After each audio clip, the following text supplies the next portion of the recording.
여러분, 우리가 다음 주가 되면은 어떤 주간입니까? 고난주간이 다가오고 있습니다. 고난주간. 여러분, 고난주간은 어떤 주간입니까? 예수께서 내 죄를 위해서 십자가에 달려 고난을 당하시고 내가 죽을 그런 죽음을 대신 감당하신 것. 우리가 그것을 기념하기 위해서 절기로 이 고난주간과 부활절을 지키게 되는 것입니다. 그러니까 여러분, 고난주간은 우리가 깊이 묵상해야 될 것들이 몇 가지가 있는데, 첫 번째는 내가 지었던 그 죄에 대해서 생각해내고 그 죄를 다시 한번 하나님 앞에 고백하고 나의 연약함을 하나님 앞에 내어놓는 것. 그것이 바로 고난주간입니다. 여러분, 우리가 늘 날마다 우리의 일평생 가운데 제가 스스로에게 해야 되는 세 가지 질문이 있다고 그랬죠? 하나님 앞에서 나는 어떤 존재인가? 늘 자기 자신에게 질문을 해야 할 거예요. 두 번째는 하나님은 나에게 어떤 분이신가? 여러분, 나는 하나님 앞에 어떤 존재인가? 하나님은 나에게 어떤 분이신가? 여러분, 이 질문에 대한 답을 가지고 있는 사람은 언제나 내가 하나님 앞에 지금 무엇을 해야 되는지가 명확해지는 거예요. 나는 하나님 앞에 무엇을 해야 하는가? 여러분, 이 세 가지 질문을 스스로에게 할 수 있어야 한다는 것이죠. 고난주간은 여러분, 나 자신을 하나님 앞에 세워놓는 거예요. 그래서 내가 어떤 존재인지, 여러분, 내가 하나님 앞에 원래 어떤 존재인지를 다시 한번 묵상하는 것이죠. 그리고 우리가 죄인으로 끝나지 아니하고 그 죄를 씻어주신 예수 그리스도의 사랑을 깊이 묵상해야 될 줄로 믿습니다. 그리고 여러분, 그 사랑에 힘입어서 내가 어떻게 해야 하는지, 무엇을 해야 하는지 그것을 결정하는 절기가 바로 고난주간과 부활절기가 되는 것입니다. 여러분, 우리가 지난 오후 예배 시간에 그런 이야기를 했습니다. 구원의 서정 이야기를 했잖아요. 그렇죠? 9가지의 단계가 있다고 그랬습니다. 처음에 최초에 나오는 게 부르심과 거듭남이거든요. 하나님께서 우리를 불러주심에 의해서 우리는 중생, 거듭났다, 이렇게 이야기를 했습니다. 근데 여러분, 요 두 가지는 하나님의 영역이에요. 우리가 두 손 들어가지고 하나님 저요 저 여기 있어요 이렇게 해가지고 하나님이 우리를 불러주시는 게 아니란 말이에요. 잘생긴 순서대로 우리를 불러주신 것이 아니란 말이에요. 하나님께서 강권적으로 우리를 불러주셔서 우리를 거듭나게 해주신 줄로 믿습니다. 그런데 여러분, 여기까지는 하나님이 하실 일인데 세 번째부터는 우리가 해야 할 일이 있다고 그랬죠? 세 번째가 바로 회개라고 그랬어요. 회개는 여러분, 하나님이 해야 되는 거예요? 내가 해야 되는 거예요? 내가 해야 되는 거잖아요. 그리고 신앙생활을 해야 되는 거예요. 신앙생활, 성령에 이끌려서 우리가 신앙생활을 해야 되는 것입니다. 이것은 여러분, 믿는 신자에게 달려있는 영역이라는 것이죠. 여러분, 그래서 회개라는 것은 하나님 앞에서 인간이 할 수 있는 제일 먼저 첫 번째 것이 되는 것입니다. 그래서 얼마나 중요한 일인지 몰라요. 내가 먼저 하나님 앞에 서서 나 자신의 죄인이라는 사실을 깨닫는 사람만이 여러분, 그 사람이 신앙생활을 시작할 수가 있는 것이죠. 그런 사람만이 하나님이 나에게 어떤 일을 하셨는지, 어떤 은혜를 주셨는지가 명확하게 보이게 되는 것입니다. 그래서 여러분, 회개의 세 가지 요소, 오늘 아침에도 새벽에 묵상을 했었는데, 새벽에 회개의 세 가지 요소가 있다고 그랬죠. 먼저는 깨달아야 된다고 그랬고, 두 번째는 입술로 고백해야 된다고 그랬고, 세 번째는 다시는 그 죄를 반복해서 짓지 말아야 된다고 그랬습니다. 돌이켜야 된다고 그랬습니다. 여러분, 왜 신자가 그렇게 해야 됩니까? 아니, 신자가 되면 왜 회개할 수밖에 없습니까? 하나님이 우리를 사랑하신다는 그 사랑 앞에 여러분, 내가 회개하고 싶지 않아도 어떻게 됩니까? 회개하게 되는 거예요. 하나님이 나에게 부어주시는 그 은혜 앞에 여러분, 우리는 기도하고 싶지 않아도 기도할 수밖에 없는 줄로 믿습니다. 하나님께서 우리에게 사랑을 많이 부어주심으로 말미암아 여러분, 그 사랑에 힘입어서 우리가 회개하게 되는 것이죠. 그리고 하나님께서 기뻐하시는 그 일들을 감당하고 싶은 마음이 들게끔 되는 거예요. 그러니까 여러분, 우리는 늘 우리의 신앙생활은 여러분, 나의 연약함과 나의 부족함에서부터 시작되는 것이 아니라 하나님께서 풍성히 부어주시는 그 은혜로 시작되어야 될 줄로 믿습니다. 은혜 중에 은혜, 그게 뭐예요? 은혜 중에 은혜 뭐예요? 구원이 구원. 예, 3원 플러스 6원은 구원이죠. 구원이잖아요, 구원. 은혜 중에 은혜. 그래서 여러분, 하나님께서 나에게 부어주신 그 은혜를 깊이 묵상하면 나 자신을 하나님께 내어드릴 수도 있거니와 다시 시작할 수도 있는 것입니다. 자, 우리가 오해하면 안 되는 것 한 가지가 있는데 우리 15절 말씀 한번 읽어볼까요? 15절 말씀. 그런즉 시작. 그런즉 어찌하리요? 자 아니하고 은혜 아래에 있으니 죄를 지으리요? 그럴 수 없느니라. 아멘. 종종 어떤 분들은 하나님의 사랑으로, 하나님의 은혜로 시작해야 된다, 우리의 신앙생활이. 이렇게 이야기를 하면 좀 오해하는 분들이 있어요. 잘못 생각하시는 분들이 있습니다. 어떻게 생각하냐면 하나님이 우리 죄를 다 용서해 주시면 우리는 은혜라는 안정장치가 있으니까 아무렇게나 살아도 되겠다, 이렇게 생각하는 사람들이 있다는 거예요. 은혜가 너무나 충만하기 때문에 내가 이 세상에서 죄를 지어도 괜찮아, 이렇게 생각하는 사람들이 있다는 거예요. 여러분, 바른 생각입니까? 어리석은 생각입니까? 어리석은 생각이죠. 여러분, 부모 자식 간의 그런 관계를 한번 생각을 해보세요. 부모의 은혜를 절감하고 깨닫고 확인을 했습니다. 자녀가 철든 거죠. 그렇죠? 자녀가 철든 거예요. 부모의 사랑을 내가 느끼고 절감하고 깨닫고, 그리고 부모에게 고맙다고 인사도 하고 사랑한다고 이야기도 하고. 여러분, 자녀가 철이 들었어요. 그런데 여러분, 우리 엄마 나 사랑하는 게 확실하니까 이제부터는 안심하고 엄마한테 함부로 해도 되겠구나, 여러분, 이렇게 생각하면 되겠습니까? 엄마는 어차피 나 사랑하니까 나는 엄마한테 함부로 해도 돼, 이렇게 생각하면 돼요? 그건 여러분 얼마나 어리석은 생각인지 몰라요. 부모의 사랑을 깨닫게 되는 순간 부모를 기분 좋게 하기 위해서 귀를 쓰고 노력하게 되는 것이죠. 부모가 하는 그 말이 무슨 뜻인지 그 말의 뜻을 다시 한번 되새겨보고 그 말의 뜻대로 행하려고 하는 거예요. 여러분, 이것이 바로 부모의 사랑을 깨달은 자녀가 해야 할 일인 것입니다. 마찬가지예요, 여러분. 하나님의 은혜가 명확하다면, 하나님의 은혜가 우리 가운데 충만하다면 여러분, 그 사랑과 그 은혜를 힘입어서 하나님께서 우리에게 은혜 베풀어 주신 그 하나님 앞에 기쁨이 되기 위해서 살아가야 될 줄로 믿습니다. 사도 바울 한번 보세요. 오늘 본문에서 뭐라고 그랬습니까?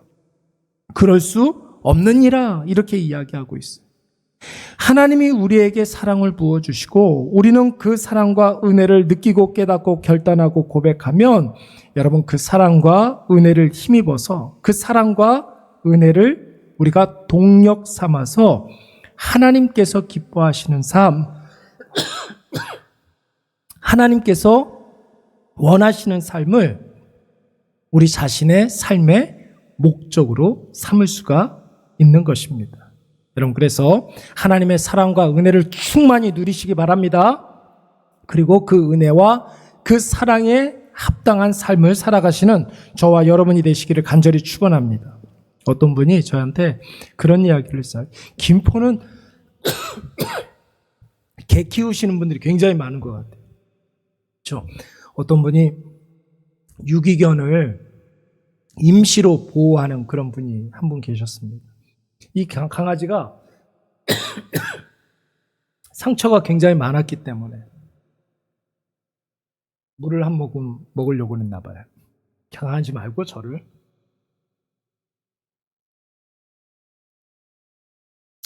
사람을 되게 무서워하는 거예요. 그래서 임시보호를 하는 이분이 이렇게 오라고 해도 먹이를 가지고 꼬셔도 당체 반응을 보이지 않고 별 것을 가지고 다 이렇게 좀 다가가도 마음의 문을 열지를 않더라는 거예요. 처음에 이 녀석 마음의 문을 열려고 온갖 비위를 다 맞춰줬다는 거예요. 근데 계속해서 으르렁대던 이 녀석이 일주일 정도 이렇게 계속해서 지극정성으로 비위를 맞춰주니까 이제는 다가와서 냄새도 맡기도 하고 손도 이렇게 핥기도 하더래요. 그렇게 한 달 정도 이렇게 지나니까 와서 비비기도 하고 옆에 와서 눕기도 하고 그러더라는 거예요. 마음의 문을 이렇게 열기 시작하더라는 거예요. 그러면서 정이 이렇게 들어가지고 임시보호하려고 그랬었는데 자기가 키우기로 했다고 그렇게 이야기를 하더라고요. 그러면서 그분이 뭐라고 그러냐면 무엇이 이 유기견의 태도를 바꾸게 했을까? 가만히 생각을 해봤다는 거예요. 내가 이 아이에게 무엇을 해줬을까? 이 녀석한테 뭘 해줬을까? 해준 게 별로 없는데 딱 한 가지. 이 유기견이 너무 불쌍하다. 불쌍히 여겼다라는 거예요. 그냥. 불쌍히 여기는 마음으로 다가가니까 이 아이가 달라지더라는 거죠. 그러면서 이분이 하는 말씀이 뭐냐면은 내가 누군가를 불쌍하게 여겨본 적이 있는가? 그것을 한번 생각을 해봤다는 거예요. 내 주변에 사람들이 잘못하고 나한테 잘못하고 실수하고 이런 것만 생각이 나지 진심으로 나를 통해서 나 때문에 달라지고 변화되고 새롭게 시작하는 사람들이 과연 있는가? 이 유기견처럼. 왜 그런 사람이 없는가? 내가 그를 불쌍히 여기지 않았기 때문에 그렇다는 거예요. 강아지 키우시는 분들이 대개 그런 이야기들 많이 합니다. 아유, 걔가 사람보다 나을 때가 있어요. 그런 이야기 할 때가 굉장히 많이 있어요. 근데 여러분, 엄밀히 말하면 강아지한테 조건 없이, 대가 없이 그렇게 불쌍히 여기는 마음으로 대하는 것처럼 사람을 대하면 사람은 더 많이 변할 수가 있다는 거예요.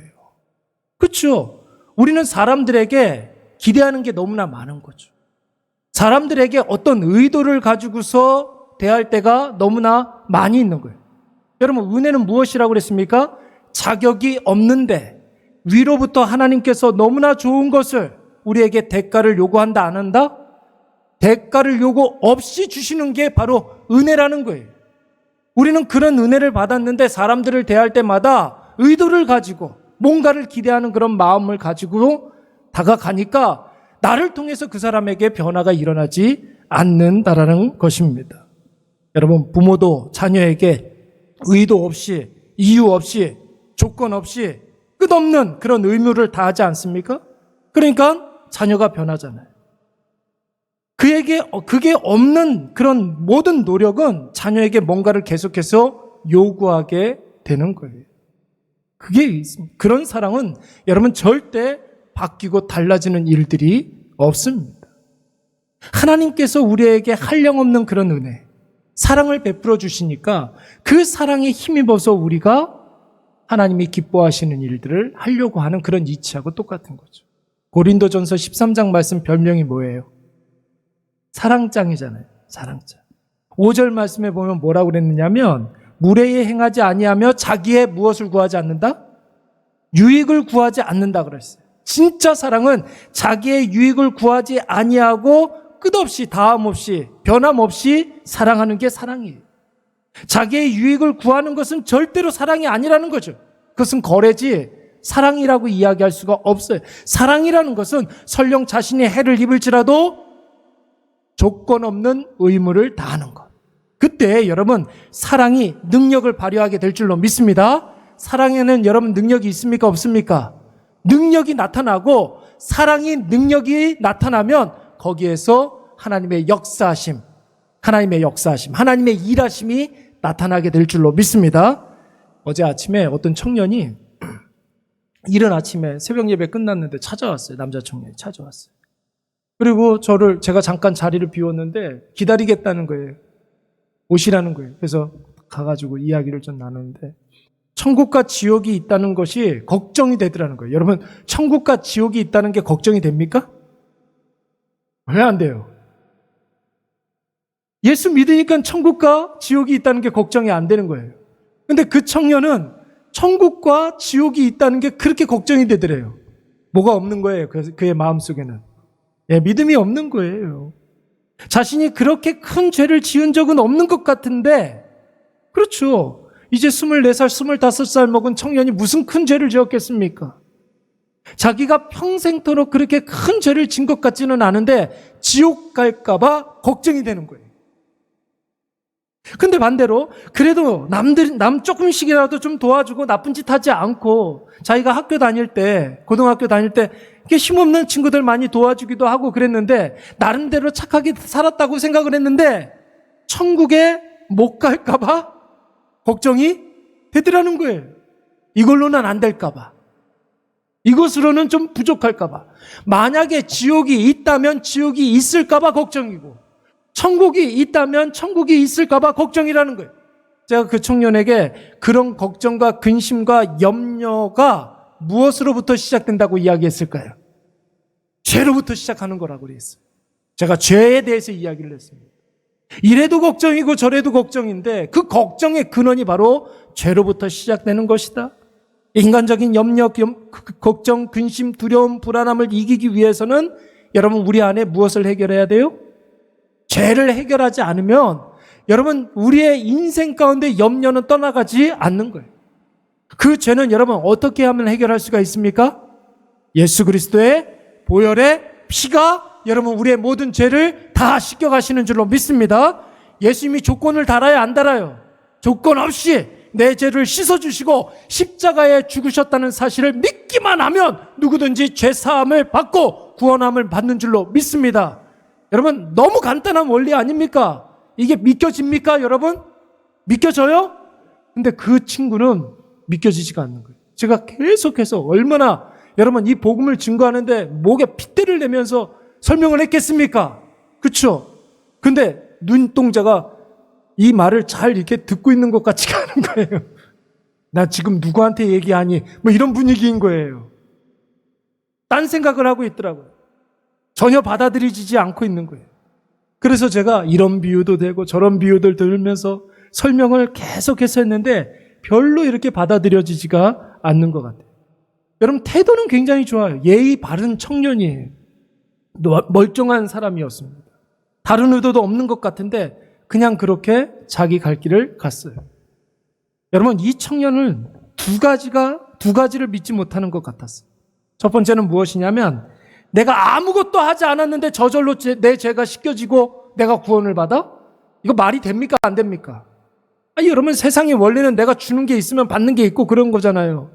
근데 내가 아무것도 하지 않았는데 어떻게 내 죄를 그냥 믿기만 했는데 내 죄가 씻겨지냔 말이에요. 이걸 못 믿는 거예요. 그러니까 여러분 이게 믿겨지면 여러분 진짜 복된 사람이에요. 믿음이 없으면 이게 믿어질 리가 없는 거예요.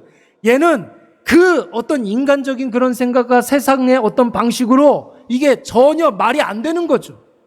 이게 첫 번째고 두 번째는 뭐냐면 어떻게 예수가 아무런 의도 없이 나한테 바라는 것 없이 내 죄를 씻어주겠느냐는 거예요. 세상에 공짜는 없다. 그러니까 예수님이야. 내가 이렇게 얘기를 해도 그걸 믿지를 않더라고요. 이 청년의 문제점은 무엇이냐면 믿음이 없는 것도 문제이지만 더 큰 문제는 무엇이냐면 하나님의 그 사랑이 무엇인지를 모르는 거예요. 하나님의 사랑이 무엇인지를 모르는 거예요. 그러니까 믿음이 안 생기는 거예요. 우리 신앙의 핵심은 여러분 십자가인 줄로 믿습니다. 십자가는 여러분 뭐의 상징이에요? 예수 그리스도의 사랑의 상징 아닙니까? 십자가는 하나님의 사랑과 은혜의 결정체인 줄로 믿습니다. 하나님의 사랑을 깨닫고 하나님의 은혜를 절감하는 사람만이 예수 그리스도를 믿을 수가 있는 것이고 예수 믿는 사람이 구원을 받게 되는 줄로 믿습니다. 부활하신 예수 그리스도께서 갈릴리 바다에 나타나셨습니다. 디베라 호수에 나타났어요. 그때 제자들이 뭐 하고 있었습니까?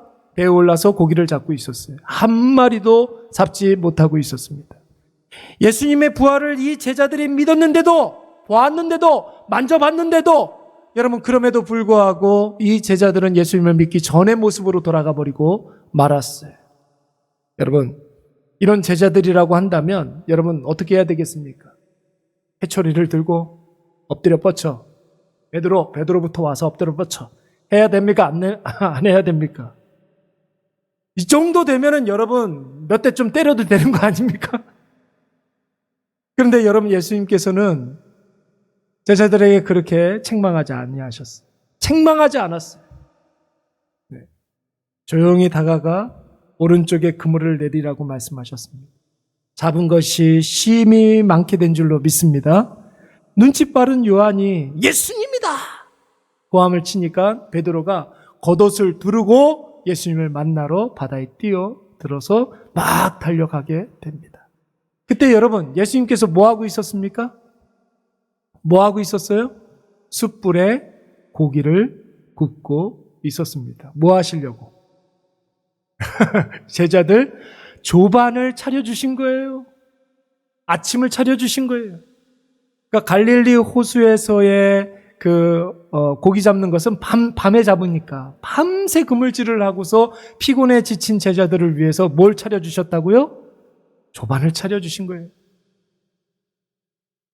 그 뭐예요? 네? 조반, 뭐죠? 저는 된장찌개 참 좋아하는데. 네. 차돌박이 넣고 된장찌개를 끓이고 계시는 거예요. 갓 지은 가마솥에 그 밥, 윤기가 잘잘 흐르는 그 밥을 준비하고 계시는 거예요. 저 같으면 엎드려 뻗쳐 시켜가지고 회초리를 때렸을 텐데 우리 예수님께서는 그렇게 하지 아니하시고 책망하지 아니하시고 얘들아 먹어라. 조반을 차려주셨어요. 그리고 조반을 다 마치고 난 다음에 베드로에게 좀 측은한 그런 눈빛으로 뭐라고 질문하셨습니까? 요한의 아들 시몬아, 네가 나를 사랑하느냐? 무슨 뜻이에요? 나는 너를 이만큼 사랑하는데 너는 나를 사랑하느냐? 이런 뜻 아닙니까? 나는 너를 이렇게 사랑했는데 이렇게가 뭐예요? 이만큼이 아니라 이렇게 십자가에 달려 죽기까지 너를 사랑했는데 너는 나를 사랑하느냐? 이런 뜻이에요. 주님은 제자들을 그렇게 사랑한다는 말이었어요. 이 사랑을 제자들이 느끼고 깨닫고 결단하고 고백했기 때문에 여러분 제자들이 일평생 동안 복음 전도자로 예수 전도자로 그렇게 살아간 줄로 믿습니다. 그 사랑을 깨달았기 때문에. 여러분 이제 다음 주에 고난주간 그리고 부활주일 이렇게 다가오는데 예수님의 사랑을 깨달으시기 바랍니다. 깨닫기 전에 느끼세요. 좀. 마음으로 좀 느껴보세요. 느껴야 깨닫게 되는 거예요. 깨달아야 여러분 고백할 수 있는 거예요. 고백해야 결단할 수가 있는 거예요. 여러분 느끼고 깨닫고 고백하고 결단한 사람만이 그렇게 살아갈 수가 있는 거예요. 다른 사람들이 고난주간을 어떻게 보내는가?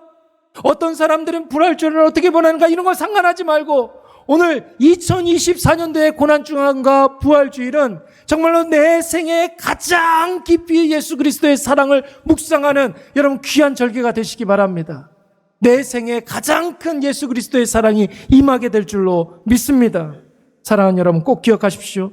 하나님의 말씀의 저변에는 언제나 하나님의 사랑이 깔려 있는 줄로 믿습니다. 그러므로 우리가 하나님께 대하여 하는 모든 의무는 언제나 하나님 사랑을 깨달은 사람만이 하나님의 은혜를 절감한 사람만이 감당할 수가 있는 것입니다. 여러분 어떤 사람이 목사가 될 수 있습니까? 공부 많이 한 사람이요? 아니에요. 하나님의 사랑을 깨달은 사람만. 어떤 사람이 장로, 권사, 집사, 직분을 받을 수 있습니까? 하나님의 사랑을 깨달은 사람만. 그 직분을 감당할 수가 있는 거예요. 그 사랑이 너무나 커서 누군가가 나한테 뭐라고 그래도 누군가가 나한테 이렇게 비교를 해도 그 사랑이 너무나 커가지고 그 모든 것들이 인간적인 모든 것들, 감정들, 비교하는 그런 마음들 다 내버릴 수 있을 정도의 그 사랑을 여러분 우리가 깨달아야 될 줄로 믿습니다. 그거를 감당해야 교회가 교회의 역사, 교회의 사역을 할 수가 있는 것입니다. 하나님의 사랑은 절대로 인간의 사랑하고 달라요. 하나님의 사랑은 조건이 없습니다. 의도도 없습니다. 끝도 없습니다. 한계도 없고 변함도 없고 없음도 없고 못함도 없는 줄로 믿습니다. 그 사랑 앞에 우리의 마음을 열어놓으시기 바랍니다. 여러분 그 사랑 앞에 우리 자신을 드리시기 바랍니다. 그 사랑 때문에 지금 우리가 여기 있는 줄로 믿습니다. 16절 말씀 우리 다 같이 한번 읽어보도록 하겠습니다.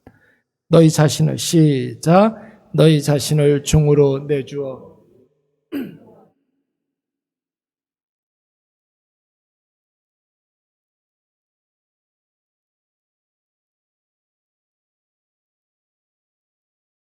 아멘. 여러분 이 말씀이 좀 복잡한데 간단하게 말씀드리자면 내가 선택한 것에 우리가 지배를 받는다는 뜻이에요. 다시 한번 말씀드리겠습니다. 내가 뭔가를 이렇게 선택하면 그 선택한 것이 오히려 나를 지배한다는 것이에요. 요즘처럼 술 마시는 것을 미화시키는 그런 시대도 굉장히 없는 것 같아요. 텔레비전이나 뭐 유튜브나 넷플릭스나 각종 매체 이렇게 보면은 여러분 술 마시는 장면이 굉장히 많이 나옵니다. 술 마시는 것을 굉장히 미화시키는 거죠. 술 마시러 가는 것은 여러분 누가 선택하는 것입니까? 퇴근을 하고 어떤 남자분이 퇴근을 해서 이렇게 집에 가고 있는데 친구한테 전화가 왔어요. 어디야? 집에 가고 있어. 야, 우리 모였는데 여기 와서 한잔하고 가. 목사님 왜 이렇게 자연스럽게 이야기하십니까? 이렇게 그런 눈으로 쳐다보시는 것 같은데 여러분 가야 됩니까? 가지 말아야 됩니까? 친구가 부르는데? 둘도 없는 친구인데? 여러분, 가는 거, 안 가는 건 누가 선택하는 거예요? 내가 선택하는 거죠. 그래서 여러분, 대포집에 갔습니다. 막걸리도 먹고, 소주도 먹고, 맥주도 먹고, 또 뭐 무슨 술이 있는지 모르겠어요. 감주도 먹고, 감주는 아닌가요?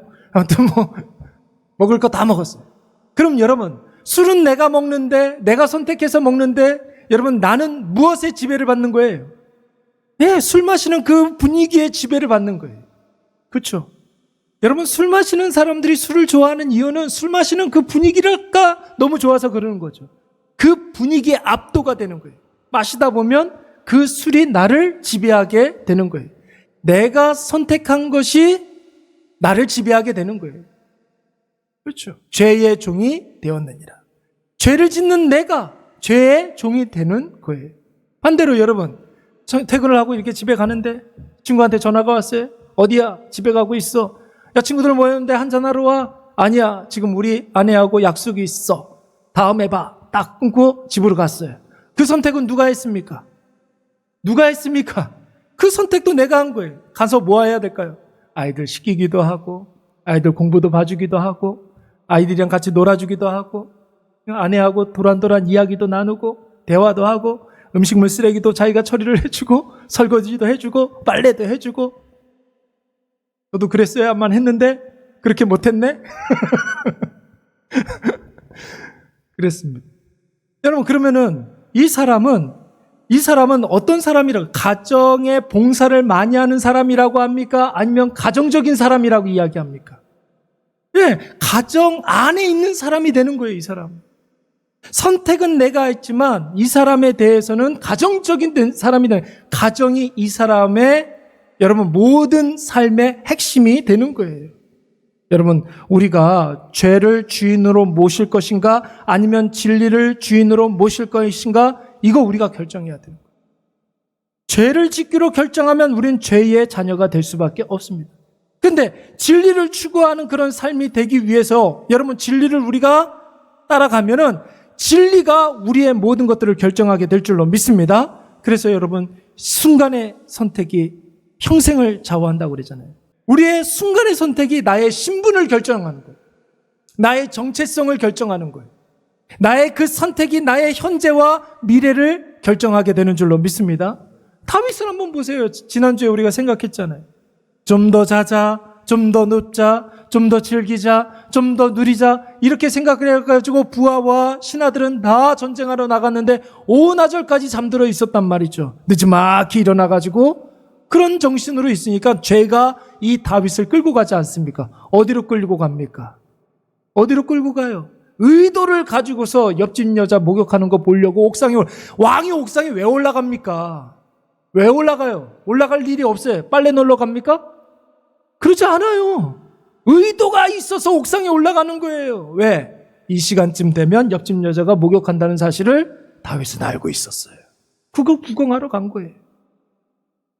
죄가 다윗을 끌고 가는 거예요. 마침 여자가 목욕하는 것을 보고 마음에 음욕을 품게 되고, 계획을 세우게 되고, 행음을 하게 되고, 그리고 거짓말을 하게 되고, 살인까지 하게 되고. 누가 끌고 가는 거예요? 죄가 끌고 가는 거잖아요. 그 죄를 선택한 건 누구예요? 다윗이 선택했단 말이에요. 사랑하는 여러분, 매 순간 우리의 선택은 우리의 모든 것을 결정하게 되는 줄로 믿습니다. 욕심으로 결정하지 마시고 말씀으로 결정하시기 바랍니다. 그때 우리가 말씀이 약속한 것을 받게 되는 줄로 믿습니다. 그런데 여러분, 여기에서 이런 의문을 품는 분들이 있죠. 그 선택 또한 내가 하는 게 아니라 하나님께서 성령을 통해서 우리에게 하게 하시는 것 아닙니까? 이렇게 질문하시는 분들이 있어요. 그렇죠? 진리를 선택하게 하시는 분은 누구예요? 성령께서 우리 마음에 강하게 역사하셔서 그 진리를 선택하게 하는 것 아닙니까? 그렇죠? 그래서 오늘 사도 바울이 17절 말씀에 뭐라고 그랬어요? 제일 먼저 17절 뭐라고 그랬습니까? 하나님께 감사하리로다. 우리가 원래 죄에게 끌려가는 그런 존재였는데 이제는 우리 마음속에 말씀의 본을 보여주심으로 말미암아 하나님께서 우리를 인도해 가신다는 것입니다. 예, 여러분, 바울이 감사하자는 것입니까? 진리를 선택하고 예수를 선택하는 것도 하나님의 은혜와 사랑이 임해야 가능하기 때문에 그런 것이죠. 우리의 삶에 날마다 은혜를 간구하고 긍휼을 구하는 이유가 바로 여기에 있는 것입니다. 여러분, 은혜를 구하는 사람은 정말로 절박한 심령으로 하나님의 은혜를 구하는 사람은 기도하지 않는 순간에 그 은혜가 어떻게 나에게 임하는지를 찾을까요? 안 찾을까요? 찾죠. 왜 안 찾겠어요? 정말로 마음의 심장이 움직이는 것 같은, 우리의 창자가 끊어지는 것 같은 그런 간절한 마음으로 기도하는 사람은 내가 기도하지 않는 그 순간에도 그 기도가 어떻게 이루어지는지를 찾게 되는 줄로 믿습니다. 찾으라 그리하면 찾을 것이요, 구하라 그리하면 구할 것이라고 그랬어요. 여러분, 간절히 기도하는 사람들은 내 기도가 내 삶 속에서 어떻게 응답되어지는지를 관심을 갖고 찾게 되는 거예요. 그 사람에게 하나님의 응답이 보이게 되는 것이죠. 여러분, 은혜를 구하지 않는 사람은 은혜가 어떻게 나의 삶 가운데 임하는지 관심이 있을까요? 없을까요? 없어요. 구하지 않았는데 어떻게 그 은혜를 찾을 수 있겠습니까? 그래서 은혜가 나에게 분명히 임하는데도 은혜를 은혜로 인식하지 못하는 비참한 가운데 빠지게 되는 것이죠. 여러분, 그래서 우리가 기도할 때마다 은혜를 구하시기 바랍니다. 그러면 우리의 삶 속에서 은혜가 보이는 거예요. 다 은혜로 보는 거예요. 은혜를 구하는 사람들에게. 그리고 여러분, 모든 일들을 할 때 말씀을 따라 살아야 될 줄로 믿습니다. 말씀을 따라 산다는 말은 별다른 것이 없어요, 여러분. 성경 말씀을 읽고 묵상하면서 내린 결론대로 살아가면 되는 거예요. 말씀대로 산다는 말이 무슨 뜻인지 모르겠습니다 라고 하시는 분들은 말씀을 안 읽어서 그러는 거예요. 말씀을 들어도 내 마음속에 새기지 않아서 그러는 것이죠. 설교 말씀을 듣고 적용해 준 대로 살아가는 것, 내 마음에 각인되어서 성령께서 생각나게 하시는 말씀대로 우리가 감동받고 나 자신을 바꾸고 돌이킨 대로 살아가는 것. 여러분, 이것이 중요한 거예요. 그래서 오늘 사도 바울이 뭐라고 그랬습니까? 너희에게 전하여 준 바 교훈의 본을 마음에 순종하라. 선포되어진 그 말씀 그대로 순종하라는 말씀입니다. 세상은 여러분 교묘해요. 우리 눈에, 우리 귀에 듣기 좋은 말들을 하면서 세상에 조금 더 우리의 마음을 내려놓게 합니다. 그리고 나 자신을 계속해서 더 많이 사랑하게 만들어요. 내 마음의 우선순위를 하나님께 둬야 될 터인데 세상에 자꾸만 두게 하려고 하는 것이죠. 의도가 뭐라고 그랬어요? 하나님과 나를 멀어지게 하기 위해서 그렇게 한다고 그래요. 세상을 여러분 묵상하면 말씀과 멀어지게 되는 것이에요. 그러면 여러분, 생명과 상관없이 살다가 결국 세상의 먹잇감으로 전락해버리고 마는 것이죠. 여러분, 옛날에 충청남도 당진군 신평면 상오리 청금부락, 거기 우리 시골이었어요. 거기 가면은 돼지우리가 이렇게 있었어요. 돼지. 우리 할아버지가 돼지를 키웠단 말이에요. 돼지 그거 왜 키웁니까? 잡아먹으려고 키우는 거예요. 그 돼지 잡아먹으려고 여러분 새벽 3시에 돼지 죽국을 끓이 죽을 쓰고 있어요. 그렇게 열심히. 예? 그리고 여러분 그 배선물도 그 할아버지 가가지고 연세 드신 분이 거기 가가지고 똥도 이렇게 치워주고. 왜요? 왜 그렇게 해요? 왜? 사랑해서. 돼지 한 마리 한 마리한테 다 이름 붙여주고, 내 손주는 3원인데 너는 4원이 해라, 너는 5원이 해라, 넌 6원이 해라, 이렇게 하면서 이름 저하면서 사랑하고 막 리본 묶어주고 막 그래요? 때가 되면 하는 거예요. 우리 하나님께서 은혜를 주시는 이유가 무엇입니까? 자녀이기 때문에. 자녀이기 때문에. 네? 자녀이기 때문에 은혜를 베풀어 주시는 거죠. 이유가 없는 거예요. 여러분, 오늘 본문에서 마음을 순종하는 것, 그래서 죄에서 벗어나서 죄의 종이 되는 것, 뭐 이렇게 이야기를 하고 있습니다. 종, 순종, 다 행동, 실행, 보여지는 것, 이런 것과 관련된 그런 말 아닙니까? 여러분, 절대 믿음은 선언이나 어떤 개념, 관념 이런 것이 아니에요. 믿음은 말로만 하는 것이 아니라, 생각으로 하는 것이 아니라, 마음으로 믿는 것이 아니라 여러분 삶으로 믿는 것인 줄로 믿습니다. 선택과 결정과 행함으로 믿는 거예요. 그러려면 여러분 먼저 우리 마음이 움직여야 되는 거죠. 마음이 순종하면 우리 사지백체가 다 순종하게 되는 거예요. 그러니까 여러분 아까 전에 인스타 타령만 했던 그 청년, 마음에 콩밭에 가 있으니까, 마음이 세상에 가 있으니까 복음을 선포해도 잘 받아들이지가 않는 거고, 설교를 할 때에도 딴 생각하면서 시간을 낭비하고 있는 거고, 기도하자고 하면은 무슨 기도를 해야 될지 몰라서 눈만 껌뻑껌뻑 하고 있는 거고. 네, 말씀을 맺겠습니다. 여러분, 하나님의 은혜가 느껴지고 깨달아지고 고백하고 결단하게 되면 여러분 우리는 받은 은혜와 사랑으로 주어진 사명 감당하게 될 줄로 믿습니다. 하나님이 기뻐하시는 일을 감당하게 되는 거예요. 왜 그러냐면 하나님의 사랑에는 조건이 없기 때문에 그런 것이죠. 하나님이 우리를 그저 살려주시기 위해서 그 부어주시는 그 은혜는 우리의 모든 문제의 해결점이 되는 줄로 믿습니다. 그래서 은혜 받은 자는 반드시 주를 위해서 뭔가를 하고 싶어하는 그런 마음이 생기는 거예요. 그러므로 여러분 삶의 여러 갈림길에서 진리가 있는 곳으로 가시기 바랍니다. 살리는 곳으로 가시기 바랍니다. 받은 은혜를 사용할 수 있는 곳으로 가시기 바랍니다. 그러면 진리가 우리를 인도해 갈 줄로 믿습니다. 받은 은혜보다 더 큰 은혜가 임하게 될 것이며 나를 통해 죽었다가 살아나는 놀라운 역사가 일어나게 될 줄로 믿습니다. 우리 이 시간